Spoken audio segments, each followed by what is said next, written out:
10 апрелден 11 апрелге караган түнү Ош шаарынын Жапалак айыл аймагында тагыраагы дал ушул биз турган жерде оор унаа кырсыгы катталып, анын натыйжасында 3 жаран окуя болгон жерден каза тапкан.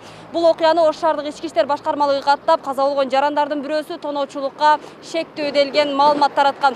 Бирок маркумдун жакындары бул маалыматты четке кагууда. Жалгыз эле шерик барбы? Киши менен келди го. 2 киши, күнүгө 2 киши. Окуя болгон түнү Ош шаарынын Бекбалаева көчөсүндө жашаган жаран үйүнө белгисиз жарандар эшигин бузуп кирип, аны дубинка менен ур токмокко алып акчаларын карактап кеткендигин милицияга кабарлаган. Аларды изи суу электе кармоо максатында милициянын кайгул кызматкерлери жабырлануучуну кызматтык унаасына салып, багытталган иш-чаралар боюнча кетишкен. Талкалап өкө. Бирөө таш алып, бирөө дубинка менен чыгып атат. Ya, 45 bin akşam vardı çatak çaçılı. Kancasını terk etti. Kancası kaldı bildi. Tiyedim. Ama şu yerde çakçılık kılvantar. 2 kişi biri var. Точно 45 bin akçanız var öyle. 45 bin akça var öyle. Produkta olup geldim bana. Yok. Tiyedim. Çakçılık moydan kaldı. Точно 45 bin bile? 45 bin akça vardı. Sizin dokumentiniz var yok hocam? Allah Allah. Mınal derilerde oturup oturgan bir жерleri yok mu hocam? Bilbeşler mi? Yok. Ha, Jigulisi var bakın. Şunu aydap sürüyor. Nomeri kança Jigulisinin? Номери 86 32 ha? 36. 36. Ошо мас боюнча жап жүрөбү. 82 36.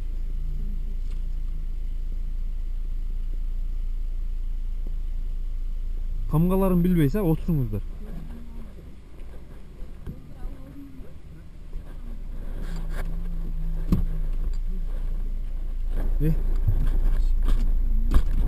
Ака машинеси менен келди.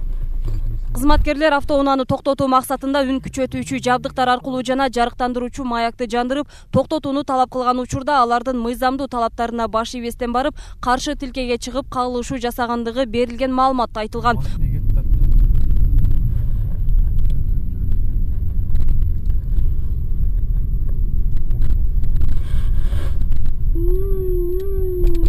Токтотуңуз оңго. Токтотуңуз.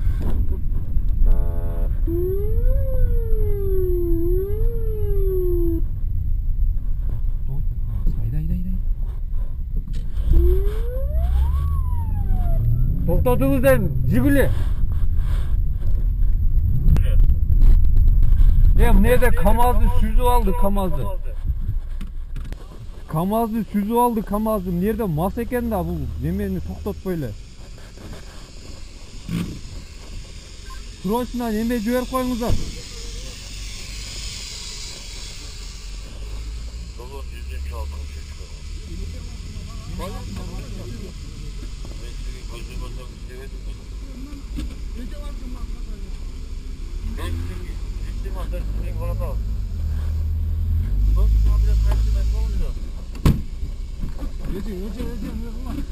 Унааны каракчылыкка шектелген маркум башкарып бара жатып, оор жүк ташуучу унааны сүзгөн. Бирок бул маалыматты маркумдун жакындары четке кагып, шаардык милицияга нааразычылыктарын айтышууда. Бул Жапалак жерде каргалашуу окуя болуп калды. Кокустук десе болбойбу, садак болуп кетейиндер.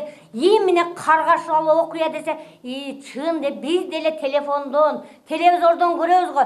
Каракчы деген менен каргашалуу деген элестетип көргүлө айланып кетейиндер. Бизде делечи, мен сиңдим прокуратурада иштейт, УВДда иштейт, ГОУДда иштейт. Бардыгыбыз деле күйүп кеттик, сиңдилерим делечи. Ошол күнү ПМдин балдары эмне үчүн скорый чакырбады? Ошол Жапалактан мына Актилек горбольницага 2 мүнөт, 5 мүнөттүк жол. Неге 1 саатта барат, неге? 2,5 саатта барыптыр скорый. Эмне үчүн булар өлүп калсын дештиби бул ПМдин балдары? Ушуну карап бериңиздер бизге, суранам. Окуяга катышкан аялдын бирөөсү учурда Ош шаардык клиникалык ооруканасында дарыланууда. Дарыгерлердин айтымында бейтаптын абалы орто оор деп бааланып жатат. Бейтап 1981 туулган, Эми өзүнүн айтуусу боюнча Ноқат районунун жашоочусу экен. Ошто кандай маселе менен жүргөн менен бизге анын кереги жок. Биздин маалымат боюнча 10 апрелден 11 апрелге өткөн түнү 01:45-те түшкөн. Ал авариядан кийинки абалда болуп түшкөн. Ал жерде биздин маалымат боюнча 3 киши мерип кеткен. Ошонун арасынан бирөө ошол соого алып туруп кеткен. Реанимацияга бөлүмүнө келип жаткырылып, керектүү жардамдын баарысын көргөздүк, адистердин баарысы көргөн. Азыр эми ошол абалы бир аз жеңилдеп, бирок туруктуу оор абалда. Кандай жаракаттарды алган? Жаракаты эми буттары сынган, колу сынган, башынан жаракат алган. Ошол. Ал эми оор жүк ташуучу унаанын айдоочусунун айтымында кырсыктаган унаа катуу ылдамдыкта келген. Кырсыктан улам бул айдоочу зыян тартып, азыр өз үйүнө бара албай жаткан учуру. Ага тергөө жүрүп жаткандыгы себеп болууда. Ушу светофордун жанына келгенде, жанына жетпей светофордун машина жана Жигули өтө катуу ылдамдыкта келди. Өтө катуу ылдамдыкта келгенде мен ошол жерде келе аткан жолумда, өзүмдүн жолумда машинаны токтотуп койдум. Бул машина какой-то секунданын ичинде келип туруп менин алдыма кирип кетти. Ошол учурда мен бир аз карап турдум, машина жанып кетпейби деп. Жанып кетпейби деп бир аз карадым, түтүн эч нерсе чыкпады. Түштүм, бир аз секирип түштүм. ГАИнын кызматкерлери жолдун аркы бетинде туруп, уже тез жардам чакырышып, неметишип атыптыр. Чыгымым эмнеде азыр меники? Балдар менен сураштырсам 150 000 сомго чейин барат дейт, детальдары дейт.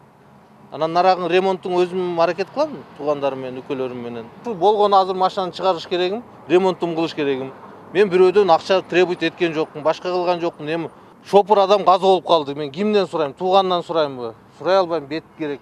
Бул окуя Ош шаардык ички иштер башкармалыгында кылмыштардын жана жоруктардын бирдиктүү рейстерине катталып, учурда тергөө амалдары жүрүп жатат. Тергөө кызматынын башчысы Алмаз Кадыровдун айтымында окуянын болгонуна 3 күн болгондуктан аны дагы да тастыктап иликтеп аягына чыгарууга бул убакыт аз болууда. Кылмыштардын бирдиктүү реестри деп коет. Кылмыштардын жана жоруктардын бирдиктүү реестри. Кылмыштардын жана жоруктардын бирдиктүү реестрине катталгандан кийин бул иш кылмыш иш козголду болуп эсептелинет да. Анан бир учурду жарандар кээде унутуп калат. Кылмыштардын жана жоруктардын бирдиктүү реестрине каракчылык фактысы боюнча түшкөндөн кийин ал каракчылык деп айтылат да. Бул түшкөн беренени кийин тергөөнүн жүрүшүндө квалификация берилет. Ал жерде каракчылык болду, хулиганчылык болду, ээн баштык, же башка тоноочулук болду. Андан кийин тергөөнүн жыйынтыгы менен баа берилет. Болгон азыр окуя болгонуна бүгүн 3-чү сутканы жүзүп берилип атат. Бул деген тергөөгө өтө аз убакыт. Көп жагдайлар бизге пока маалым боло элек. Ошондой эле тергөө аракеттери ачык айкын. Бул жерде ошол жабырлануучулардын мыйзамдуу өкүлдөрү, жактоочулары, башка ишеним кат аркылуу жиберген мыйзамдуу өкүлдөрү иш боюнча катышып, бардык жагдайлар боюнча, күбөлөрдүн көрсөтмөсү боюнча, берки жабырлануучулардын көрсөтмөсүнө бардык жагдайлар боюнча таанышканга толук кандуу укугу бар. Ал эми биздин редакцияга берилген видео тасмадан кайгул кызматынын кызматкерлери тез жардам унаасын чакырып жаткандыгын, акчасын тоноткон жарандын үйүнө баргандыгын көрүүгө болот. Эми бул иш кандай жыйынтыкталат алдыдагы күндөрдө белгилүү болот. Скорый, срочно, скорый жиберип коюңуздар.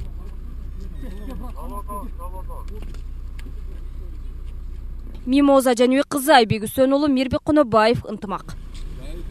Кубалаган жоктай бул, анау киши мас экенди.